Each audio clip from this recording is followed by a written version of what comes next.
If you want to disable on-device AI in Google Chrome, this quick guide will walk you through the exact steps in just a moment. Turning this feature off can help you simplify Chrome settings, reduce unnecessary AI-related options, and keep your browser experience more streamlined. If this video helps, please hit the like button and subscribe for more easy tech tutorials. Alright, let's get started. First, open Google Chrome on your computer. In the top right corner of the browser, click the three vertical dots. This opens the main Chrome menu. From the list of options, click Settings. This will take you to Chrome's full settings page, where you can adjust browser preferences and features. Once the settings page opens, look at the left-hand sidebar menu. Find and click System.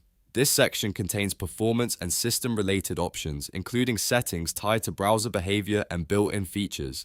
Now, in the System menu, look for the On-Device AI toggle. You should see a switch next to it. To disable it, simply click the toggle and switch it off. Once it's turned off, Chrome will no longer use that on-device AI feature. That's all there is to it. You've now successfully disabled on-device AI in Google Chrome. It only takes a few clicks, and now you know exactly where to find the setting if you ever want to turn it back on later. If this tutorial was helpful, don't forget to give it a like, subscribe to the channel, and turn on notifications so you never miss the next simple tech guide. Thanks for watching, and I'll see you in the next video.